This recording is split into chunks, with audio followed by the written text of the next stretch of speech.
DJ. 안녕하세요, 전국의 구독자 여러분, 부디 한정훈입니다. 네, 안녕하세요. 홍선혜입니다. 부디 안녕하세요. 네, 안녕하세요. 네, 힘차게 오늘도 시작해 보겠습니다. 날씨가 진짜 좀 쌀쌀합니다. 네, 겨울로 이제 들어가는 그러니까 시기입니다. 아니 아직 사실 11월 이제 코앞인데 그렇죠. 아직 겨울까지는 아닌데 좀 일찍 쌀쌀한 감이 없지 않습니다. 근데 그나저나 시간 너무 빠르지 않아요? 네, 시간 너무 빨리 가서 진짜. 올해가 평소에 엊그제였던 것 같은데 진짜. 벌써 이제 11월 향해서 가네요. 아니 근데 이렇게 말하면은 나이 든 거라고 하는데 그래요? 나이 들수록 시간이 좀 빨리 느껴진다고 저는 하는데 시간이 늦게 가는 이렇게 아니 또 이렇게 네 아니 근데 시간이 빠른 거는 많은 분들 뭐 공통적으로 느끼실 것 같고 작심삼일이라고 하는데 어떻게 연초에 세우셨던 계획은 그렇게 작심삼일로 끝나셨는지 아니면 지금까지도 잘 계획 이루고 계신지 모르겠네요. 올해 뭐 세웠던 것들 어떻게 잘 진행되고 계시는가요?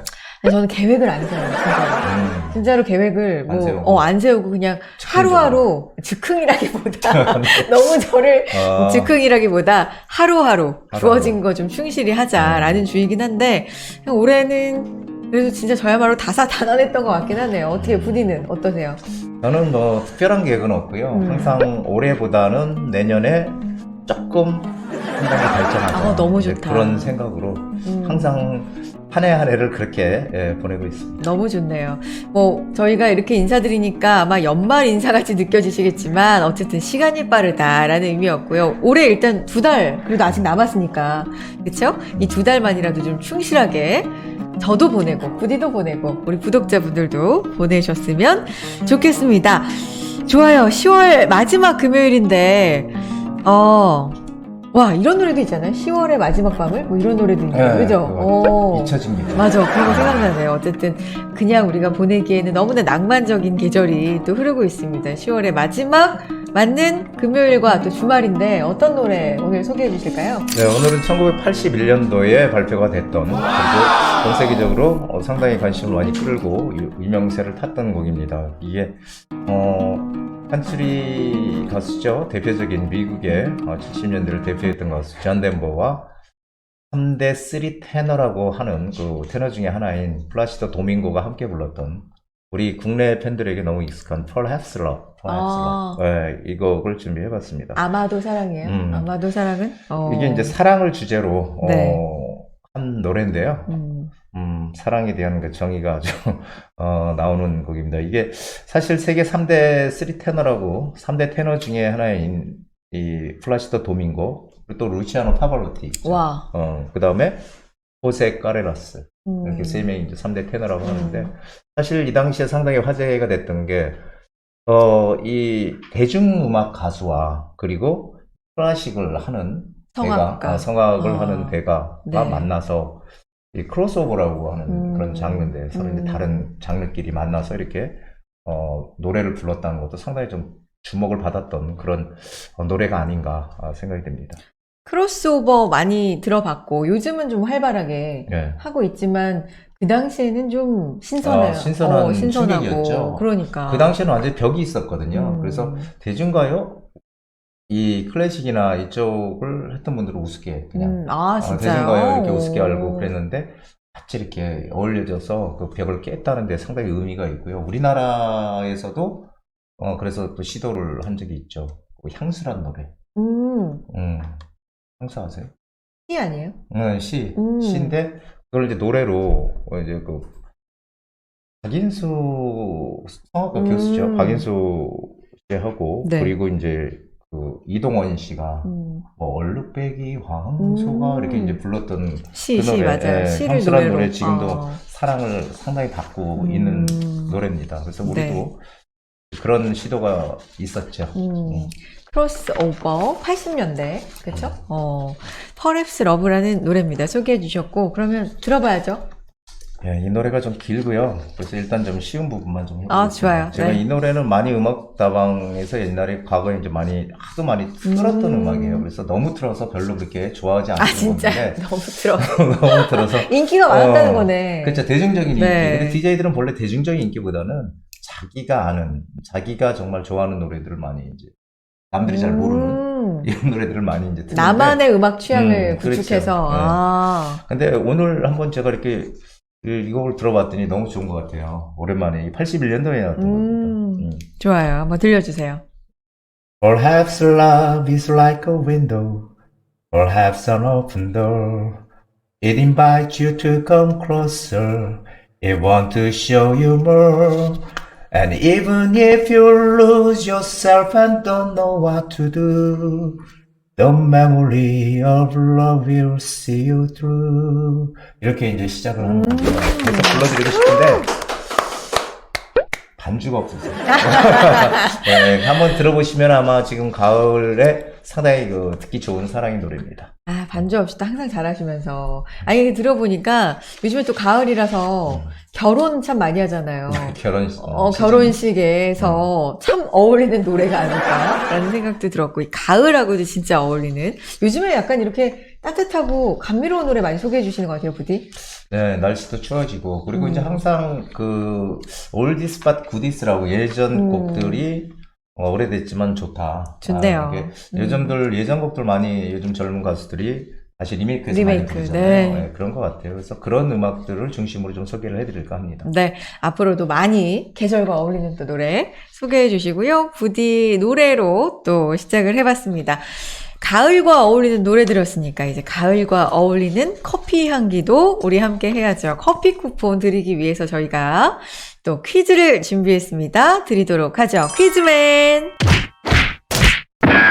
네, 여기는 퀴즈맨입니다. 자, 이번 주에도 지난주 부디의 한 수에서 출제를 했습니다. 자, 부디는 수요와 공급의 원칙과 금리, 그리고 가장 중요한 이것이 부동산 가격에 영향을 준다고 말했는데요. 이것은 무엇일까요? 자, 1번 부동산 심리, 자, 2번 부동산 의리, 자, 3번 부동산 요리조리 요리. 자, 부디님 힌트 주세요.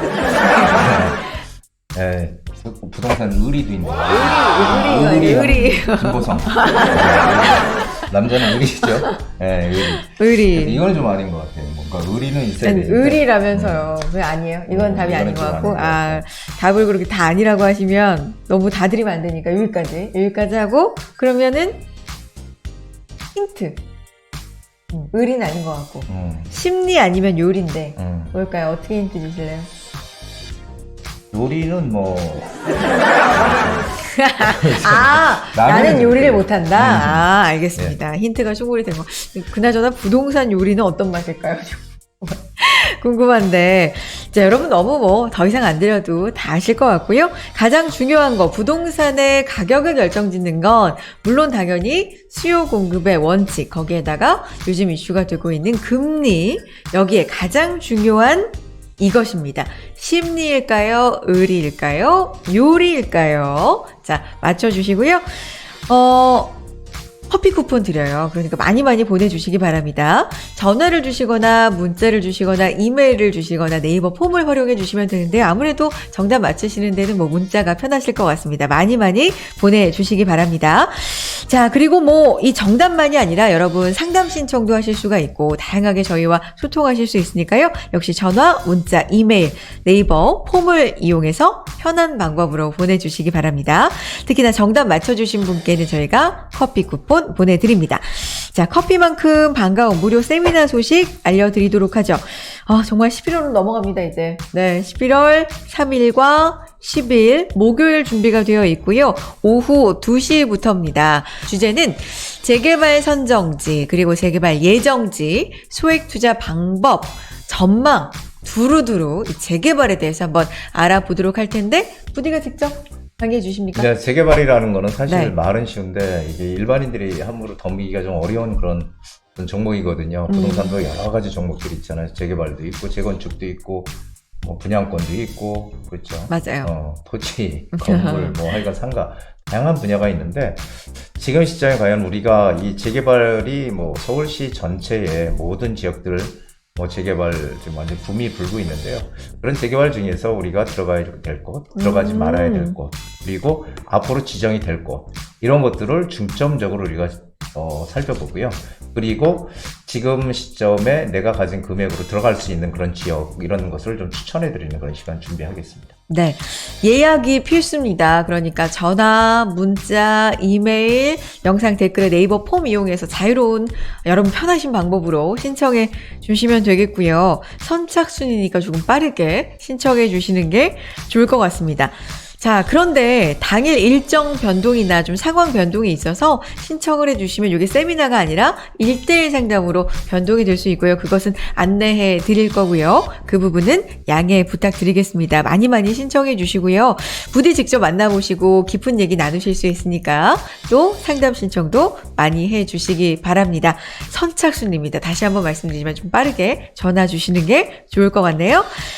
자, 이제 본격적으로 시작해 보겠습니다. 쏟아지고 있는 뉴스 속에서 뉴스를 좀 바로 우리가 중심을 잡아봐야 되겠죠? 부디의 뉴스 바로 보기 출발합니다. 네이버 폼을 통해서 상담을 남기는 방법을 말씀해 드리도록 하겠습니다.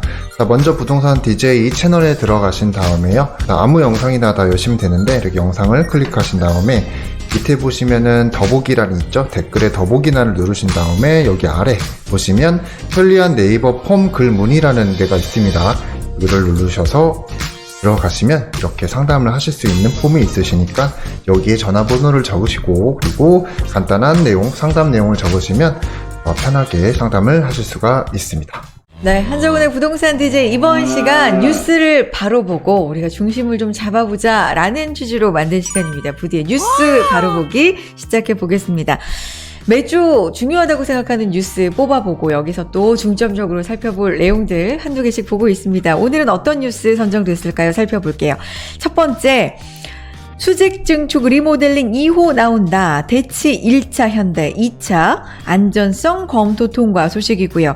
두 번째, 지난주에 이 소식도 굉장히 이슈가 됐습니다. 44살 음마 아파트 추진위 설립 19년 만에 재건축 심의 통과. 세 번째, 월세 시대 가속화, 경기도 거래량 급증. 네 번째, 서울 곳곳 신통기획 바람, 땅 크기 합치니 신도시급이 됐다. 다섯 번째, 서울 모아타운 26곳 추가 선정, 투기 우려 7곳은 제외 소식까지 나와 있는데요.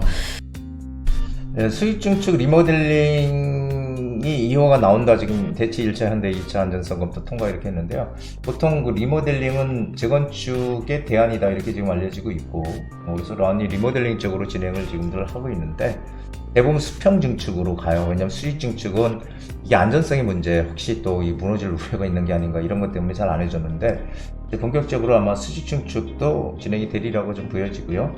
음마 아파트는 뭐 아시다시피 너무도 유명한 아파트죠. 대치동에 아주 대표적인 랜드마크인데 이제 본격적으로 재건축이 시작이 됩니다. 그동안 막 층고를 뭐 49층까지 가느니 뭐 안 되느니 하다가 결국은 35층으로 진행이 되고 있는 것 같고요.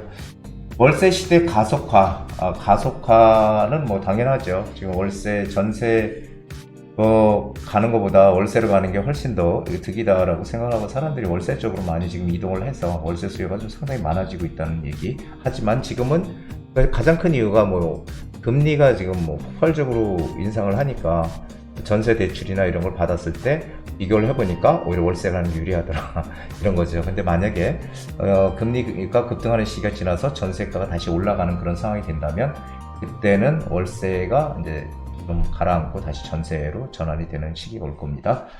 신통기획 땅 크기 합치니 신도시급 됐다. 신도시급이 됐는데 과연 이 중에서 이제 어떤 게 될까 안 될까 옥석을 잘 가려야 된다 이렇게 보여지고요.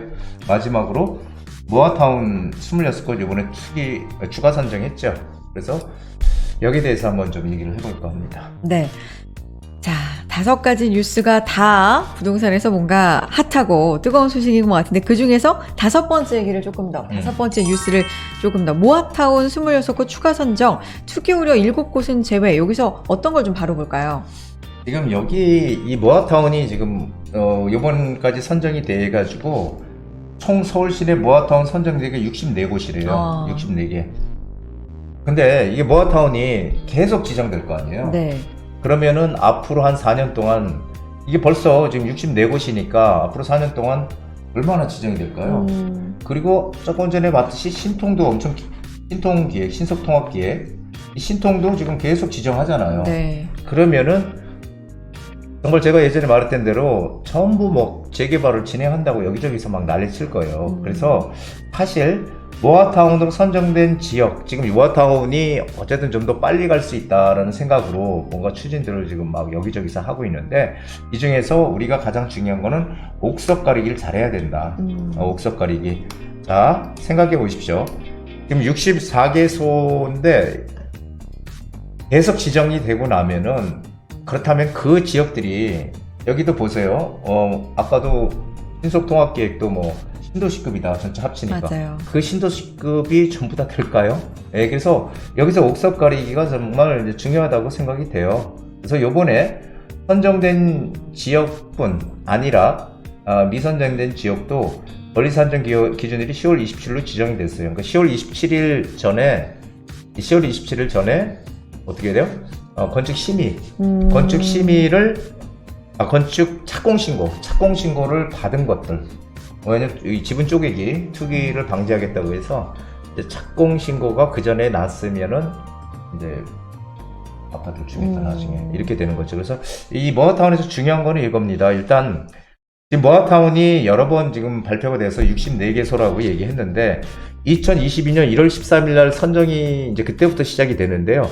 2022년 1월 13일 면목동, 번동, 그 다음에, 또 저기 중구, 신당동 이런 데가 이제 선정이 됐는데, 이때의 그 권리산정 기준일이 지금 조금씩 틀려요. 처음에 잘 들어보세요. 2022년 1월 13일 선정된 곳은 기준일이 2022년 1월 20일이에요. 1월 20일 전에 건축 허가가 나야 돼. 건축 허가. 착공 신고가 아닙니다. 건축 허가가 나야 되는 겁니다. 근데 그 이후에 또 서울시에서, 국토부하고 서울시에서 2022년 공모 선정을 했는데, 2022년 공모 선정을 해서 된 것들은 2022년 6월 23일이 기준일이 돼요. 근데 그 전에 여기는 또 건축 허가가 아니고 착공 신고. 착공 신고를 그 전에 해야지 아파트 받을 수 있다. 기본 쪼개기 방지 대책인데요. 그리고 지금 이번에 10월 21일 날 발표한 거는 10월 27일이 기준일이 되고 10월 27일 전에 착공 신고가 난 것들은 받을 수 있다. 이거를 좀 잘 구분을 하셔야 될 것 같아요. 그래서 모아타운 지금 여기저기서 진행을 하지만 정말 많은 것들이 아마 선정이 돼서 기분들은 상당히 좋으실 텐데, 그 중에서 옥석 가리기가 반드시 필요하다는 겁니다. 여기가 다 된 데가 뭐 좋아서 들어가 그게 다 되는 것이 아니고, 이 중에서 일부만 될 거예요. 왜 그러냐면은 이제 항상 정권이라는 거는 뭐 민주당, 그 다음에 진보, 보수 해서 계속 바뀌잖아요. 바뀌게 될 때마다 정책은 바뀝니다. 그렇다면 그 바뀌는 순간에는 기존의 정책들이 다 파기가 될 수 있거든요. 그렇다면 거기서 그래도 될 수 있는 곳이 어디냐라는 거예요. 많지 않겠죠. 그 많지 않은 곳을 우리가 어떻게 찾아 들어가느냐. 이게 지금 우리가 모아타운에 투자할 사람들의 한마디로 마음가짐이 돼야 된다라고 생각이 돼서 이걸 중요 내용으로 뽑아봤습니다. 모아타운 대상지 공모 26곳 선정했던 서울시가, 이 뉴스를 통해서 우리는 그래서 본격적으로 이제 많이 되는구나만 볼 게 아니라 우리는 옥석 가리기가 중요하겠다라는 관점으로. 본격화 되는 것 같아요. 네.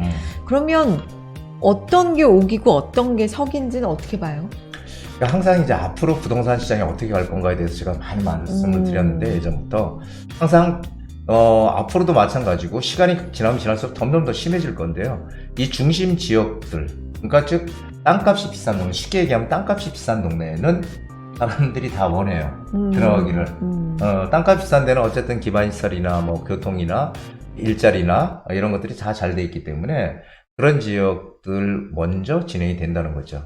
그리고 외곽 지역이나 이런 곳들은 안 될 가능성이 상당히 많다는 거예요. 그래서 그것을 잘 봐야 되는데, 이번에 세미나나 이런 거 오시면은 거기에 대해서 제가 정밀하게 분석을 하는 시간을 준비하겠습니다. 네. 자, 이렇게 뉴스 하나를 또 파헤쳐서 우리는 어떤 관점으로 봐야 되는지라는 내용으로 살펴봤고요. 더 자세한 내용 궁금하시면 개별적으로 상담도 신청해 주시고 또 세미나 준비하고 있잖아요. 여기도 참석해 주셔서 많은 좋은 얘기 얻어 가셨으면 좋겠습니다. 전화, 문자, 이메일, 영상 댓글에 네이버 폼 활용해 주세요. 자, 여러분의 이제 구체적인 고민 하나하나 해결해 드리겠습니다. 부디의 부동산 고민 타파 이어가 보죠.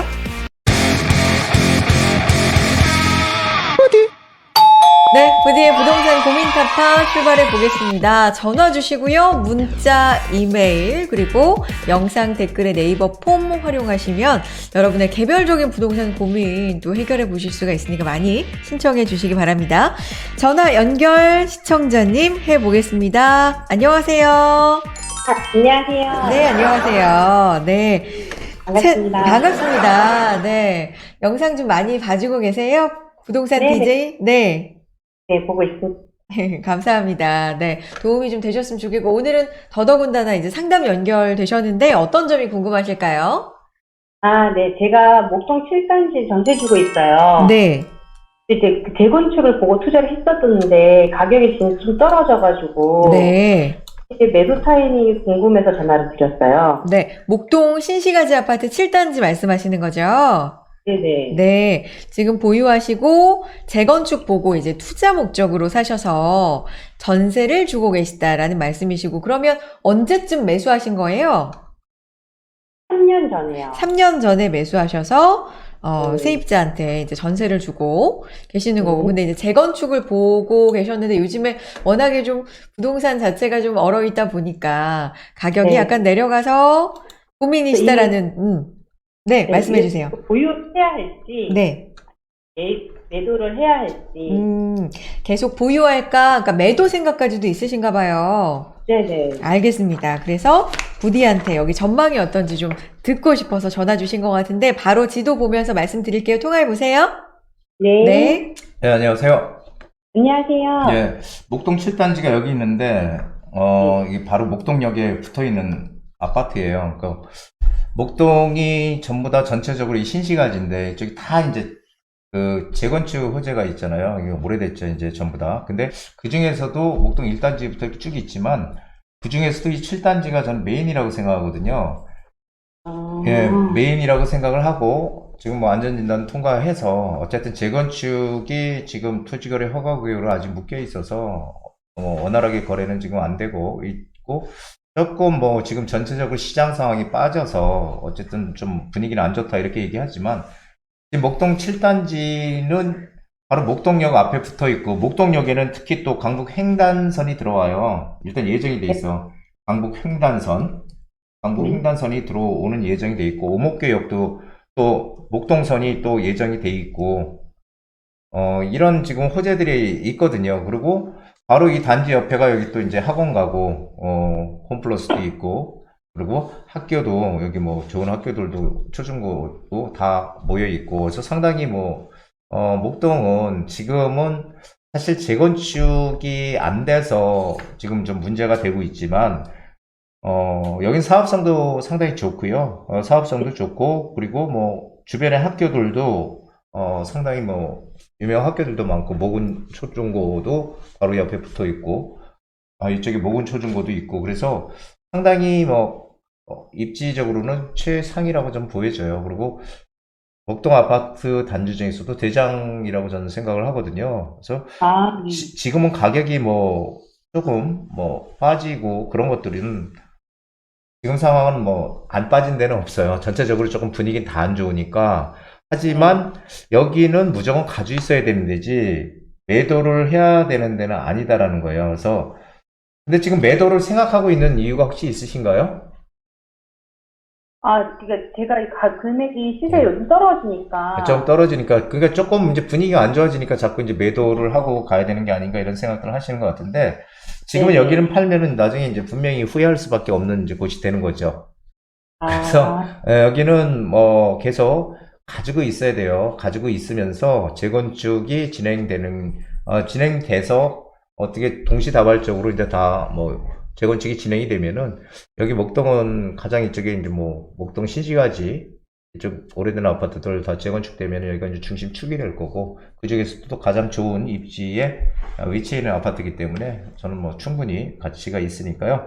조금 기다려 보시면은 아마 이거 그때 매도 생각 안 하길 잘했구나 이런 생각이 드는 날이 분명히 올 거예요. 그러니까 꼭 가지고 계십시오. 네, 감사합니다, 대표님. 예, 고맙습니다. 네, 네. 감사합니다. 또 궁금하신 점 있으시면 전화 주시길 바라겠습니다. 목동 하면은 대표적으로 이제 재건축 단지가 많이 있는 곳인데, 그 중에서도 7단지가 메인으로 본다, 대장으로 본다라는 말씀, 위치적으로 봤을 때도 그렇고, 그래서 후회라는 표현을 쓰셨는데, 지금은 조금 부동산 전체적으로 경기가 그럴지 몰라도, 어쨌든 가지고 있어야 후회를 안 한다라는 말씀으로. 예. 네. 저는 예전에 제가 이제 그 상담을 많이 하면서 네. 이제 좀 괜찮은 지역에 그런 아파트를 가지고 있는 분들, 그분들이 매도를 하기 전에 저한테 왔어야 되는데 매도를 하고 나서 와가지고 그러니까. 이제 물어보는 분들이 있었어요. 네. 그래서 사실은 그런 분들이 지금 많이들 후회하고 와서 이제 후회하는 분들이 제가 상담하면서 많이 봤거든요. 그래서 항상 이 순간의 선택이 평생을 좌우한다고 선택들을 지금 좀 시장을 냉정하게 잘 보셔서 잘 판단하시는 그런 지혜가 좀 필요하다 생각이 됩니다. 네, 그래서 목동 7단지는 강력 보유 의견이고요. 어쨌든 매수하고 매도하시기 전에 이렇게 전화를 주셔서 의견이 어떤지를 한 번쯤 알아보시고 결정을 해보셔라 라는 말씀입니다. 저희 그래서 다양하게 창을 열어놓고 있으니까요. 전화, 문자, 이메일, 네이버 폼 어떤 방법이든 여러분 편한 방법으로 상담 신청해 주시면 자세한 상담 도와드립니다. 자, 다음 분은 이 사연으로 글로 보내주셨는데 한번 소개를 해드릴게요. 대표님 건강하시죠? 2019년도에 대표님께 상담받고 추천해주신 원효로 일가를 매수해서 나름 성공적인 투자를 했습니다. 현재 실거주 중이며 다음 달이면 2년 실거주라서 갈아타기를 생각 중인데 당시에 4억에 매수했고 현재 최소 8억에는 매도가 가능하다고 합니다. 사실 계속 보유해도 되는데 한강변 쪽에 부동산 한 채는 꼭 가지고 싶기도 하고 내년부터는 강남으로 출퇴근할 예정이라서요. 광진구 한강변이나 강동구 한강변 쪽을 염두에 두고 있는데 추천을 부탁드립니다. 직접 찾아뵙고 말씀드려야 하는데 생각보다 시간 내기가 쉽지 않네요. 방송은 꼭 챙겨보고 있습니다. 잘 부탁드리고 조만간 연락드리고 방문드리도록 하겠습니다. 라고 또 친절한 인사 말씀까지 주셨네요. 아니 2019년도면 3년 전에 이제 상담해 주신 분인가 봐요. 네. 원효로 일가 성공적인 투자 되셨다고 이제는 갈아타기 하신다고 그러네요. 예, 원효 일가에 제가 그때 이제 신축 빌라 네. 투자 시켜드렸거든요. 그때 막 공사를 하고 있는 거였어요. 그랬더니 이제 저기 이제 부동산 하시는 분들이나 뭐 현금 청산된다, 신축은 이런 얘기들 참 많이 했죠. 그래서 저는 이제 그럴 일은 없다 얘기했는데 결국은 잘 하고 있죠. 4억에 매수했는데 그래서, 뭐 아직 매도는 안 하셨지만 8억에는 매도가 가능하다. 지금 이제 거기가 이미 이제 역세권 개발로 진행을 하거든요. 네. 역세권 개발로 진행해서 사업성이 상당히 높아요. 그러니까 거기는 뭐 오른 게 중요한 게 아니라 지금에 오른 거는 사실은 별로 올랐다고 저는 보지 않고요. 그래요. 앞으로 훨씬 더 많이 오를 가치가 크다는 거죠. 근데 거기는 무조건 가지고 있어야 되는 게 맞고요.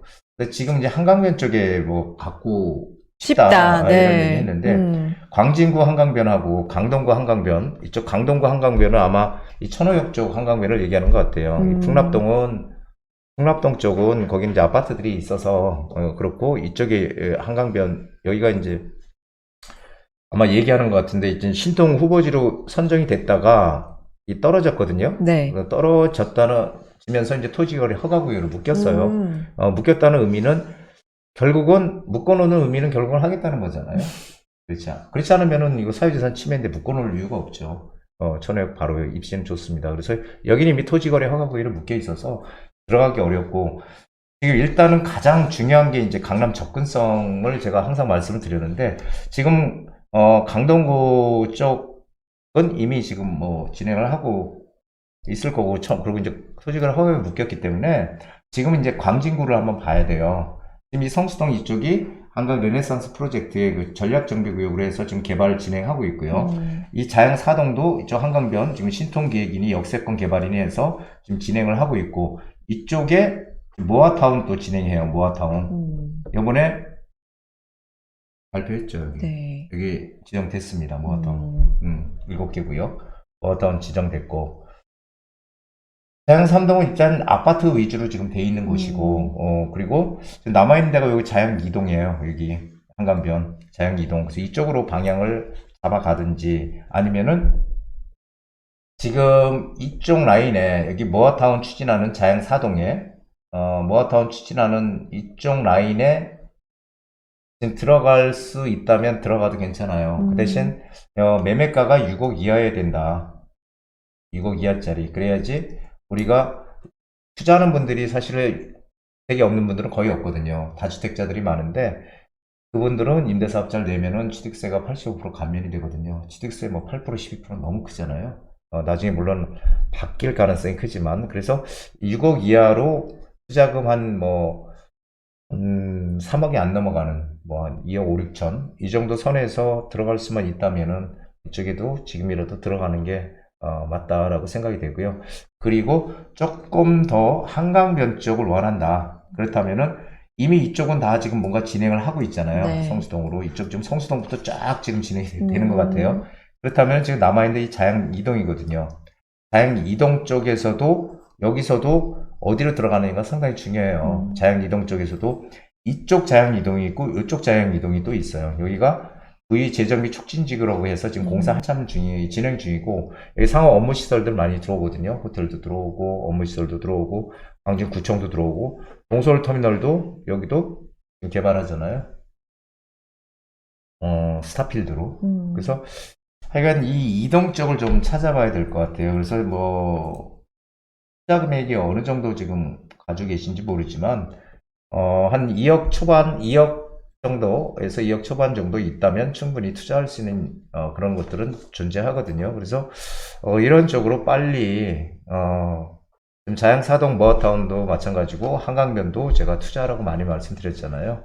그래서 이런 지역은 어떻게든지 빨리 선점해서 들어가는 게 가장 우선인 것 같아요. 그래서 지금이라도 염두에 두고만 계시지 말고 빨리 움직이셔서 이쪽에 투자를 하는 방향으로 빨리 진행을 하시는 게 맞다 이렇게 생각이 됩니다. 그리고 그래도 잘 모르겠다 싶으면은 어쨌든 그 당시에 또 투자를 했던 분이시고 네. 하니까 한번 오시면은 제가 상세하게 투자 매물까지 한번 소개를 해드리도록 해보겠습니다. 이미 성공적인 투자를 해본 경험이 있으신 분이니까, 네, 현명하게 잘 하시겠지만, 대표님의 생각에는, 이미 진행 중인 곳도 있고 하니까, 자양, 이동 쪽이 보는 게 좀 가장 현명한 방법일 것 같다. 근데 요 안에서도 좀 잘 봐야 된다는 얘기죠? 그렇죠. 네. 거기서도 어느 쪽에 들어가느냐, 이것도 상당히 중요합니다. 알겠습니다. 한 번쯤 자세한 상담, 더 자세한 상담 방문을 해보셔도 좋을 것 같다는 생각이 들고요. 또 연락 주시기 바랍니다. 자, 다음 분의 사연도 살펴보겠습니다. 소개해 드릴게요. 한 대표님 감사합니다. 일전에 추천해 주셨던 석관동이 모아타운 후보지에 선정되었습니다. 한번 찾아뵙고 말 드리려 하는데요. 제가 대표님 말씀 듣고 부동산 투자 성공한 거 이야기하다 보니 주변 지인들이 계속 물어보네요. 자기도 석관동 투자하고 싶다고. 지금 들어가면 늦은 거 아닌가 하고요. 석관동의 실거주 겸 투자 목적으로 알아보고 있는데 이번처럼 추후에 재개발할 만한 곳이 근처에 있을까요? 손잡고 같이 가자고 말해봤는데 막상 가자고 하니 다른 말해서 우선 사연 드려봅니다. 지인분이 이렇게 주변에서 투자에 한번 성공하면은 마음이 약간 급해지죠. 나도 하고 싶다라는 생각이 들고 그래서 이제 주변에서 많이 문의가 있나 봐요. 그러니까 석관동 쪽. 네, 석관동은 보면은 이쪽은 여기 장인뉴타운이거든요. 장인뉴타운 진행될 때 제가 얘기를 드렸었죠. 바로 요건은 똑같아요. 저기 낙후된 동네고요. 저 다 낙후된 동네고 이쪽도 낙후된 동네예요. 여기는 석관동이고 위에는 장이동입니다.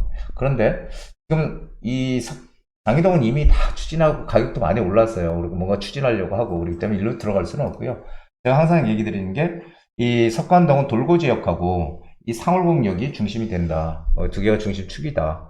자, 그러면은 지금 보면은 이쪽 라인에 상월봉 라인에 저층 주거지 있어요. 바로 여기는 끝에 가도 역세권이에요. 상월봉역하고 완전히 역세권 개발도 할 수 있고 모아타운도 추진할 수 있는 저층 주거지고요. 그리고 돌고지역 앞에 이쪽 라인이 이번에 모아타운으로 이번에 지정이 됐어요. 모아타운으로 지정이 됐고, 그리고 이쪽 석관동 바로 옆쪽 라인은 신속통합기획 신청했다가 탈락했어요. 떨어졌는데 토지거래 허가구역을 묶였어. 그럼 여기도 결국은 뭐 하겠다는 거죠. 그렇죠. 그래서 지금 투자할 때는 두 군데인 것 같아요. 이쪽 라인하고 이쪽 라인인데, 이쪽은 지금 뭐 가로주택 정비사업도 추진하는 데가 일부 있고 해요. 그래서 이쪽 라인으로 들어가던 저는 괜찮다고 보여져요. 네. 근데 이쪽은 지금 보시면은 모아타운 추진하고, 이쪽은 신속통합계획 떨어지고, 이쪽은 가로주택 정비사업 추진하고, 제각각이거든요, 이쪽이 네, 네. 지금. 그래서 어떻게 될지는 모르겠지만, 어쨌든 뭐라도 하겠죠. 하지만 이쪽은 지금 아직까지는 조용해요. 아직까지는 조용하고, 여기는 노후도도 상당히 높습니다. 저층 주거지로 네. 돼 있고, 저층 주거지는 역세권 개발로 추진하겠다고 얘기들을 지금 정부에서 하고 있죠. 그래서 여기가 아직까지 우리의 오히려 더 이쪽이나 다 괜찮지만, 이쪽보다는 이쪽이 오히려 상호경력 쪽이 투자처가 되지 않을까, 이제 앞으로 뭐 이런 생각을 합니다. 그래서 이런 쪽으로 한번 방향을 잡아 보시는 게 좋을 것 같아요. 그리고 금액이 좀 더 크다 그러면은 아까 그 한강변이라든지 이런 쪽으로 가시는 게 맞고, 금액이 좀 더 2억이 안 된다, 투자금이 2억 이상이 안 된다 그러면은 1억대다 그러면은 이 석관동도 상당히 바로 지하철 앞이기 때문에 개발할 수밖에 없는 곳입니다. 그러니까 이런 쪽으로 방향을 바꿔서 잡아서 들어가시는 게 지금 시점에 남들보다 한 걸음 먼저 가는 투자가 되지 않을까 생각이 되네요. 네, 지인분들한테 일단 말씀드려야 되겠네요. 아직도 가능은 하다. 그리고 역주변을 유심히 좀 봐야 된다. 네, 낡은 저층 주거지들은 뭐 개발할 수밖에 없잖아요. 역세권에. 지금 사연 주신 이분은 최근에 석관동 모아타운 후보지 선정 거기 갖고 계신가 봐요. 그래, 예, 네. 그렇습니다. 일단 추천해 주셔서 잘 하셨다고 하니까 축하드리고, 또 지인분들도 잘 알려주셨으면 좋겠습니다. 궁금하신 점 있으시면 추가로 전화 주시고 문자 남겨주시고 뭐 이렇게 이메일도 또 보내주시면요 1:1 상담도 도와드립니다. 세미나도 준비하고 있으니까 그 부분도 많이 참여해 주시기 바랍니다.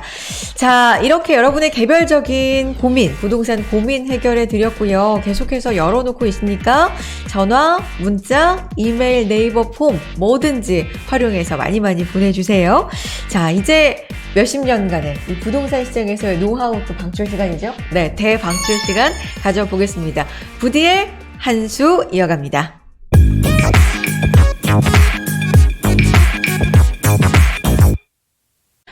네, 부동산 시장의 노하우 대방출 시간, 부디의 한 수 시작해 보겠습니다. 부디 오늘 주제가 3대 주거지역에 무조건 투자하라. 10년 후 나의 미래가 바뀐다. 이거 솔깃합니다. 미래 바뀌어야 되는데. 미래가 더 바뀌어야죠. 좋아져야 되는데. 자, 지금 총 네. 금매만 거래되고 있는 상황이고요. 거래 단절 상황이죠. 그래서 시장의 변곡점이 언제 올까 이렇게 이제 고민하시는 분들, 생각하시는 분들 많으신데, 지역별 양극화는 지금 점점 커져만 가고 있지만 아직까지 그 부동산 시장의 변곡점은 오지 않고 있고요. 그리고 서서히 지금 변곡점을 향해서 좀 가고 있다고 생각을 합니다. 그래서 위기에도 흔들리지 않는 미래의 3대 주거지역, 이것이 바로 지역별 양극화가 커지는 상황에서 우리가 살아남을 수 있는 투자 방법이 아닌가 싶어서 이렇게 준비를 해봤고요. 위기에도 흔들리지 않은 미래의 3대 주거지역에 남들이 머뭇거리고 있을 때 우리는 역발상 투자로 남들보다 한 걸음 먼저 가는 그런 지혜를 우리가 찾아가는 그런 시간을 준비해봤습니다. 지금 준비를 하면 좋을 것 같아요. 3대 주거 지역이라고 했는데, 미래의 3대 주거 지역? 여기 투자해야 된다? 어디예요? 예, 이거 보시면 압니다. 네. 강의를. 그럼 보여주세요. 네, 자, 시작합니다. 네. 미래의 3대 주거지역, 앞으로 가장 비싸질 주거지역. 우리가 집을 한 채를 가지고 있더라도 반드시 이런 것을 잘 우리가 판단을 하고 투자를 해야 됩니다. 자, 첫 번째가 한강변입니다. 제가 누누이 얘기했듯이 한강변의 가치는 앞으로 어마어마하게 커질 것이다. 지금 미국을 비롯한 뭐 영국, 프랑스 이런 데들의 강변, 이 강가에는 부자들이 산다는 건 다들 아시죠? 우리도 이제 이렇게 점점 바뀌어간다는 거예요. 그래서 2030 서울 도시 기본 계획에 이 한강변을 어떻게 바꿔가겠다라는 계획들이 나옵니다. 그래서 한강변의 가치가 우리도 이제 점점 선진국처럼 커져가는 이제 그런 시간이 될 거다라는 얘기를 지금 드리는 겁니다. 자, 프랑스의 파리 세느강가에 있는 집들은 전부 다 부자들이 사는 곳이죠. 영국 런던의 템즈강, 너무도 유명한 그런 곳이죠. 우리는 한강도 앞으로 여기 못지않은 그런 강들이 될 것이다. 자, 선진국별 대도시는 강을 끼고 있다. 예, 맞죠? 강을 주변으로 발달했고요. 조망권, 그리고 돈 있는 부자들은 조망권을 중시해서 부자를 우린 따라가야 된다는 얘기고요. 그 희소성, 한강변에 있는 그런 집들은 전체 집에 비해서 상당히 작죠. 그래서 희소 가치가 크다는 겁니다. 우리가 다이아몬드도 희소 가치가 있다고 하죠. 돌덩인데 사실 희소 가치가 크죠. 왜냐하면 작기 때문에 그렇습니다. 한강변도 이제 거의 개발이 아파트들로 다 들어와 있지만 그 중에서 아파트가 없는 지역들 다 반드시 개발이 될 거다. 물론 우선순위는 있지만 남쪽을 우리 강남은 전부 다 북쪽으로 한강을 보잖아요. 근데 이 남쪽을 한강으로 보는 그런 지역들이 있다는 거죠. 그런 지역을 아파트가 없는 지역을 우리가 찾아 들어가는 그런 투자 전략이 중요하다는 거죠. 그래서 한강변의 투자 포인트를 일단 예상하면요. 보시면은 한강변의 모든 아파트는요. 한강변의 모든 아파트들은 당연히 재건축을 할 겁니다. 재건축을 못하면은 사업성이 떨어지면 재건축 못하잖아요. 그러면 리모델링이라도 할 거예요. 리모델링. 물론 가장 좋은 건 재건축을 하는 게 문제겠지만 재건축을 하든 리모델링을 하든 간에 투자 가치는 높이 올라갈 거라는 기정사실입니다. 근데 문제는 뭐냐면은 일단 지금 재건축은 안 되고 있고 사업성이 뭐 없든 있든 간에 가격이 비싸다는 거예요. 그럼 우리 비싸면 돈이 많으면 얼마든지 뭐 어디든지 내가 선택에 들어갈 수 있지만 우리 재테크적인 측면에서 봤을 때는 내 돈을 최소화해서 이익을 극대화하는 전략을 써야 되거든요. 그렇다면은 여기는 일단 들어가기가 어렵다라는 거죠, 아파트는. 그러면은 결론은 어떻게 해요? 아까도 말씀드렸지만 한강변에 있는 낡은 빌라, 이런 빌라들이 밀집해 있는 지역, 이런 지역들이 우리가 투자의 대상이다라는 거죠. 왜? 그냥 빌라 투자하는 건 아무 의미가 없어요. 우리가 빌라를 투자한다는 것은 여기가 개발이 돼서 아파트가 된다는 가능성을 가지고 그것 때문에 우리가 투자하는 거죠. 그래서 이 한강변 투자, 이것을 우리가 잘 생각해야 된다. 한강변 아파트가 아닌 바뀔 수 있는 아파트가 없는 단독주택 빌라 밀집 지역, 이런 곳을 우리가 어떻게 선점에 들어가느냐가 중요하다는 거고요. 자, 두 번째, 이게 첫 번째고 두 번째는 전용 주거지역의 단독주택입니다. 이거 상당히 중요한데요. 부동산은 활용도가 높을수록 땅값이 비싸죠. 예, 그렇기 때문에 가장 비싼 지역은요, 이 상업지역이에요. 뭐 당연하죠. 상업지역에는 다양한 용도를 넣을 수 있잖아요. 뭐 중심 상업지역 같은 경우는 극장도 들어올 수 있고, 마트도 들어오고 다양하게 들어오잖아요. 그렇죠? 그런데 주거지역은 한정이 돼 있잖아요. 일반 주거지역. 물론 이제 근린생활시설이고 주거하기 필요한 그런 시설들은 들어올 수 있죠. 하지만 일단 제한적이고요. 이 전용 주거지역이라는 것은 더더욱 제한적이에요. 전용 주거지역은 아파트가 지어질 수가 없는 곳이에요. 야, 그 비싼 땅값에 아파트를 지어야지 활용도가 커서 이게 이익이 되는데 아파트를 못 짓는다면 땅의 가치는 떨어지겠죠. 그래서 사실은 전용 주거지역은 지금까지 이 땅값이 가장 싼 곳이 전용 주거지역이에요. 자, 그래서 사실은 이 전용 주거지역이 뭐가 그렇게 가치가 있나 이렇게 생각할지 모르지만 소득이 우리가 지금 뭐 35,000불 뭐 이렇게 얘기하지만 소득이 4만 불을 넘어서 5만 불로 가게 되면은 소득이 높아지면 높아질수록 선호도가 전용 주거지역이 커진다는 거예요. 그게 바로 미국의 베버리 힐스입니다.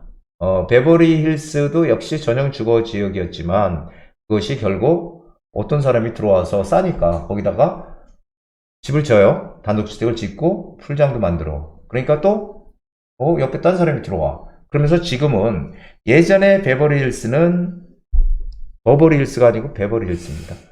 옛날에 베버리 힐스는 사실은 뭐 이런 LA나 뭐 시카고나 이런 데의 땅값보다도 훨씬 쌌던 곳인데 지금은 뭐 완전히 역전이 되어 있는 상황이죠. 이런 곳이 우리나라도 있다는 거죠. 이런 곳. 그래서 이런 전용 주거 지역에 우리가 어떻게 투자할 것이냐, 이런 것이 상당히 중요합니다. 자, 전용 주거 지역의 단독주택 예를 들면은 용도가 전혀 없던 곳이라고 했죠. 아파트를 못 짓는 거니까. 그래서 단독주택이나 고급 빌라만 질 수 있는 곳이에요. 그래서 오직 단독주택 또는 고급 빌라만 질 수 있는 곳인데, 소득이 높아지면은 전용 주거 지역의 가치가 크게 올라간다는 겁니다. 자, 투자 포인트는요, 향후 희소 가치가 극대화될 지역이다. 우리나라도 있죠. 우리나라도 어디입니까? 연희동. 옛날 전직 대통령 2명이 살았던 연희동. 그리고 방배동의 일부. 한남동의 일부. 한남동. 그 다음에 또 어디 있을까요? 평창동. 그죠. 구기동. 이런 데들이 전용 주거 지역이에요. 근데 전용 주거 지역들은 특징이 있는데 대부분 교통이 좀 불편해요. 그런데 왜 비쌀까요? 성북동 이런 데 전용 주거 지역이거든요. 교통이 왜 불편해요? 지하철 안 타고 다니거든요. 성북동 가보신 분들은 아시겠지만 집들이 으리으리하잖아요. 거기에 지하철까지는 마을버스 타고 와야 되지만, 그래서 전용 주거 지역의 특징은 언덕이라는 거예요. 경사도가 있다는 겁니다. 경사. 재밌죠. 그래서 땅값이 비싸면 안 되는데 이게 앞으로 우리의 미래에 상당히 가치가 커질 것이다. 이렇게 생각하시면 될 것 같아요. 자, 여기 있네요. 성북동, 평창동, 구기동. 명사들이 사는 고급지역. 대중교통 불편, 경사도 심하다. 여기 있네요. 저는 이게 없는 줄 알고 말씀을 드렸는데 대중교통이 불편하고 경사도가 있다. 평지가 아니다라는 거죠. 그래서 이 전용 주거지역, 물론 아직까지는 지금도 역시 집값은 아직까지는 쌉니다. 하지만 우리가 좀 눈여겨봐야 되는데, 근데 이런 건 어떨까요? 만약에 이런 전용 주거지역에 지하철이 없어서 불편하잖아요. 근데 지하철이 딱 생겨. 그럼 어떻게 될까요? 그러면은 전용 주거지역으로서의 가치가 떨어지는 겁니다. 오히려 값이 올라가는 게 편하고는 좋지만 가치는 떨어진다. 왜냐하면은 항상 그렇잖아요. 끼리끼리 산다고. 그러니까 돈이 많은 부자들은 자기네들끼리 살고 싶은 거예요. 그래서 얘네들만의 세계를 만들고 싶은 거죠. 거기에 지하철이 생기면은 외부 사람들이 들어오잖아요. 그래서 안 좋다는 겁니다. 그러니까 이 전용 주거지역 한번 잘 염두에 두시기 바랍니다. 자, 마지막으로 역세권입니다. 제가 누누이 얘기했지만 역세권이 지금 제가 예전부터 많이 얘기했어요. 제가 얘기했던 이유는 선진국들이 그렇다는 거예요. 선진국들이 역세권 중심으로 모든 것이 이루어지더라 라는 얘기를 드렸던 거죠. 여태까지. 우리나라도 항상 용도지역제라고 해서 주거지역, 상업지역, 공업지역, 녹지지역 4대 지역으로 이렇게 나눠놓고, 주거지역에는 주거 용도에 필요한 것들만, 상업지역에는 상업 용도에 필요한 것들만 이렇게 했다가 지금 최근에 2040 계획에서 바뀌었죠. 기본 계획에서. 이제 어떻게 된다고요? 한마디로 어떤 지역을 주거, 상업, 공업, 녹지 이렇게 옛날에 돼 있었다면 앞으로는 주거도 들어오고 관광도 들어오고 상업도 들어오고 업무도 들어오고 한 곳에다 몽땅 다 몰아넣겠다는 거예요. 이게 용도지역제가 앞으로 바뀐다는 거예요. 이게 우리도. 그렇다면 이 용도지역제의 가장 중요한 거는 뭐를 중심으로 할 것이냐라는 거죠. 역세권이 중심이 된다는, 역세권. 네, 역세권이 중심이 된다. 그래서 상당히 중요합니다. 그래서 서울형 신용도지역 체계에서 비욘드 조닝이라고 이렇게 나와 있잖아요. 그래서 앞으로는 이런 역세권 지하철을 중심으로 해서 이런 것들이 변화가 되더라라는 얘기죠. 그래서 이것을 꼭 기억들을 하시면은 아마 절대 실패하지 않는 그런 투자가 될 것이다라고 생각이 돼요. 자, 역세권 개발은 선진국들의 핵심 사업입니다. 그래서 자, 제가 얘기했죠. 옛날엔 주상공록, 주거, 상업, 공업, 녹지 이것을 지금 복합개발, 한 지역에 주거, 업무, 상업, 문화가 모두 공존하는 복합개발을 시대가 열렸다라는 거죠. 그래서 자, 그런데다가 1차 역세권이 본래 1차 역세권이 승강장에서 직선거리로 250m까지를 역세권이라고 합니다. 250m까지 1차 역세권. 그리고 250에서 500m까지를 2차 역세권이라고 하는데 1차 역세권의 범위가 2024년도까지 250이 아니고 350m까지로 넓혀졌다는 거예요. 오히려 100m가 늘었죠. 이건 뭐예요? 역세권을 중심으로 해서 개발의 폭을 넓혀서 빨리빨리 개발을 할 수 있게끔 하겠다라는 의지가 담긴 거죠. 자, 그래서 역세권이 정말 앞으로 중요하다는 거죠. 그래서 투자 포인트는 역세권, 제가 항상 선진국들의 핵심 사업은 후진국에서 그대로 다 받아서 한다. 이런 얘기 많이 드렸죠. 우리보다 먼저 앞서간 나라들은. 우리가 했던 것들은 또 어떻게 해요? 우리보다 뒤에 따라오는 나라들이 또 같이 할 겁니다. 똑같아요. 그래서 역세권 개발될 지역, 이런 지역을 우리가 선점 투자해야 된다는 거예요. 근데 중요한 게 있죠. 역세권이 몇백 개가 되잖아요. 서울에 300개가 넘거든요. 그렇다면 그 역세권 중에서 어디에 들어가야 되느냐. 이것이 핵심 지역, 핵심이 될 지역, 이런 지역을 우리가 찾아 들어가야 되지, 역세권이라고 해서 아무 데나 들어가서는 또 안 된다는 얘기예요. 그래서 부동산은 어떻게 보면 쉽지만 어떻게 보면 상당히 어렵다, 이렇게 얘기를 할 수 있는 거죠. 자, 역세권 개발은 세계적인 추세라고 해서 이게 지금 뭐냐면요. 이름은 다 틀려요. 유럽은 압축도시, 컴팩시티라고 해서 이런 용어로 역세권 개발을 추진하고, 미국은 뉴 어버니즘이라고 해서 역세권 개발을 추진하고요. 영국은 어번 빌리지, 이름은 다 틀려요. 하지만 이 세 개의 내용이 다 똑같아요. 어떻게 돼 있어요? 개발의 공통점은 뭐냐면 바로 이겁니다. 기존 도심 재개발로 도시 확산을 방지하겠다. 외연을 확장하는 신도시 개발을 안 하고 기존 도심을 개발하겠다는 거예요. 그 안에서 이제 외연 확장, 이것을 안 하겠다. 확산을 방지하겠다. 그리고 고층, 고밀도 개발로 해서 녹지 확보, 경관 보호하겠다. 그리고 친환경 교통 중심지 위주의 개발, 역세권 위주의 개발을 한다는 얘기죠. 그리고 차량 이동을 최소화해서 에너지 낭비를 방지하겠다. 이게 선진국들의 조금 전에 보여드렸던 그 개발들의 공통점입니다. 똑같은, 이름만 틀리지 다 똑같은 거예요. 그래서 우리가 이런 상황들을 봐야 된다는 거예요. 결론은 뭐예요? 결론은 미국, 일본 모든 나라들이 도심 회귀 현상을 보였다. 외곽으로 계속 확산해 나가던 그런 개발 정책에서 도심으로 다시 들어오는 그런 회귀 현상들을 보이고 있다. 그래서 고밀도 대중교통 위주의 개발을 진행했다라는 거죠. 그래서 도심 역세권은 향후 최적의 주거지가 될 것이다. 그래서 그 지역에 또 우리는 지금 비욘드 조닝이라고 해서 주거 업무, 상업, 문화까지 다 들어오는 한 지역에 이런 이제 용도 지역제로 바뀐다는 거예요. 앞으로 역세권이 같이 커지겠죠. 자, 우리 내가 투자가 아니라도 상관없습니다. 어쨌든 내가 내 집에서 편히 살 때 아무 데서 살아도 되지만, 그래도 기왕에 살면서 내 집의 가치를 올리기 위해서는 이런 개발될 수 있는 지금 이런 곳들을 먼저 우리가 선점에 들어가서 가지고 있어야 된다는 얘기죠. 그래야지 우리 노후가 편해진다는 거예요. 이게 앞으로 10년이 안 걸릴 거예요. 이렇게 진행되는 데들. 그래서 뭔가 빨리 선점에서 들어가는 그런 투자 전략을 써야 된다라는 얘기를 드린 겁니다. 3대 주거지역 꼭 기억들을 하시고요. 이런 주거지역을 우리가 어떻게 선점에 들어갈 것인가, 이런 것들이 정말 중요한 그런 과제가 아닌가 생각이 돼서 여러분들에게 꼭 말씀을 드리고 싶어서 한번 주제를 이렇게 선정을 해서 알려드렸습니다. 항상 우리 부동산 DJ 부디를 열심히 구독해 주시는 우리 구독자분들, 항상 긍정적인 마인드로 항상 성공적인 투자들 하시기 기원합니다. 네, 부디의 한수 함께 들어봤는데, 한강변 전용 주거지역, 역세권, 이렇게 3대 주거지역을 기억해야 된다. 10년을 준비해야 된다. 라는 말씀하셨는데, 저 이제 들으면서 질문이 좀 있었어요. 네. 전용 맞습니다. 주거지역 같은 경우는 이제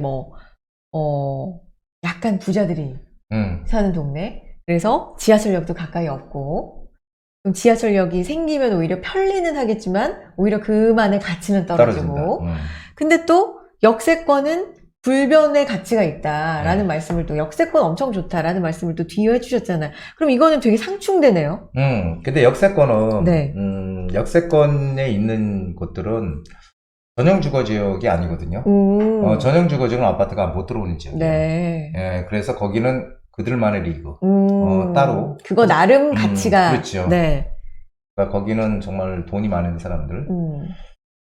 땅값이 싸다고 해도요, 뭐 단독주택 같은 거, 뭐 100평 이상 그런 거를 살려면 그래도 한 20억 이상 들잖아요. 그러니까 그런 데들은 돈 있는 사람들이고, 실제로 우리가 보통 일반적으로 생활하는 분들은 역세권은 어쨌든 교통의 중심이고, 주변에 어떤 역세권으로 편리한 시설도 다 돼 있잖아요. 그렇죠. 그래서 우리가 일반적인 사람들이 생각하는 그 전용 주거 지역하고 좀 틀리죠. 이 역세권하고는. 그렇군요. 이 부분이 또 궁금했고, 또 하나는 역이 진짜 많잖아요. 우리나라가 이제 전철, 교통이 잘돼 지하철 있죠. 뭐 이런 노선이 엄청 잘 돼 있기 때문에 역이 진짜 많은데 역세권은 그 지역에서는 그래도 그 지역 나름에서는 뭐 좋은 지역일 수 있지만 전체적으로 봤을 때 역세권이라고 다 가치가 똑같은 건 아니다. 그렇죠. 그렇죠? 왜 그러냐면 아까 제가 처음에 말씀드렸던 거랑 같은 맥락인데요. 역세권 역들을 중심으로 해서 아까 비욘드 조닝이라고 해서 개발이 네. 된다. 네. 거의 복합 개발이 된다. 네. 쳐요. 그래서 거기도 뭐 재개발도 되고 음. 일자리도 들어오고 된다고 치는데, 그렇다면 역세권들이라고 해서 다 되는 게 아니잖아요. 그럼 거기서 될 지역들이 있을 거예요. 그런 지역이 어디냐? 그런 지역이 아까도 말씀드렸지만은 중심 지역이라는 거죠. 그런 중심 지역들을 먼저 한다는 거예요. 우리 한번 어떤 커다란 개발 네. 계획이 있는 거, 그런 것들을 한번 가만히 생각해보면 어디에 들어왔나 이렇게 생각을 해보면은 롯데 타워도 어디 들어왔어요? 송파에 들어왔죠. 삼성동 안전부지 개발하는 것도 역시 강남이고. 다 이 중심 지역 쪽으로 들어올 수밖에 없다는 거죠. 거기가 가장 많이 활용도가 크니까. 네. 그래서 결국은 그런 지역을 들어와야지 가격이 좀 싸다고 해서 외곽으로 간다든지, 외곽에 여기 역세권이야 하고 간다든지 안 된다는 거죠. 그래서 내가 사는 거는 기왕이면은 좀 더 좋은 곳으로 가서 사는 게 맞지만, 네. 굳이 뭐 그게 아니라면 내가 사는 거는 어디 살아도 상관없어요. 내 마음이 편한 곳에 그렇죠. 살면 되죠. 제가 네. 얘기하는 거는 투자의 관점에서만 말씀을 드린다. 이렇게 생각하시면은 좋을 것 같습니다. 투자의 관점으로 봤을 때는 그래서 향후 10년 한강변 전용 주거지역 역세권을 기억하자. 특히나 역세권 좀 강조를 해 주셨습니다. 자, 이렇게 부디의 한 수 함께 했고요. 조금 더 자세한 내용 세미나 통해서 들어보실 수 있는데 11월 3일, 11월 10일 모두 목요일에 준비가 되어 있네요. 시간은 오후 2시부터고요. 지하철 강남구청역 인근에 있는 부디의 미래가치투자연구소에서 진행이 됩니다. 역시나 이것도 역세권이니까 잘 찾아오실 수 있을 것 같고요. 재개발 선정지 그리고 재개발 예정지 소액투자 방법과 전망이라는 주제로 세미나 진행이 되고, 부디 비롯해서 여기 연구소에 있는 여러 전문가들 함께하죠? 예, 네. 전문가들이 또 많은 경험을 상당히 많이 가지고 있는 전문가들이라서 저희는 일당백입니다. 아마 여러분들에게 커다란 도움을 주실 거예요. 네. 자, 많이 신청해 주시고요. 네, 당일 일정 변동 그리고 상황 변동으로 1:1 상담으로 또 대체가 될 수 있다는 점, 향후에는 이 점도 알아주셨으면 좋겠고, 어쨌든 여러분이 부동산에 대해서 뭔가 궁금한 점, 좀 고민 이런 게 조금이라도 있으시다 주저하지 마시고 신청해 주시면 많은 도움 되실 것 같습니다. 미리미리 선착순이니까 전화나 문자, 이메일 그리고 네이버 폼 통해서 미리미리 신청해 주시기 바랍니다. 지금까지 부디의 한수였습니다. 한정훈의 부동산 DJ 오늘 준비한 내용 여기까지입니다. 이제 또 주말 푹 쉬시고 다음 주를 준비하셔야 되는데, 가을날, 이제 가을날도 얼마 안 남았으니까 네, 만끽하셨으면 좋겠고요. 단풍 배정이겠네요. 네, 단풍이 많이 들어서 많이 단풍 여행도 많이 가시는 것 같아요. 맞아요. 하여간 한번 시간이라는 거 한번 지나가면 다시 오지 않으니까 지금 현재 시간을 상당히 중요하게 소중하게 생각하시고 항상 행복한 그런 시간이 되실 거예요. 맞습니다. 자, 부동산에 대해서도 끊임없이 관심 가져주시고 공부해주시고 또 공부하시고 알아보실 때는 부동산 DJ와 함께 해주시고요. 돈 되는 정보, 알짜 정보들 늘 전달해 드릴 테니까 구독, 좋아요도 한 번씩 눌러주시면 좋을 것 같네요. 인사드리죠. 여러분, 행복한 부자 되세요.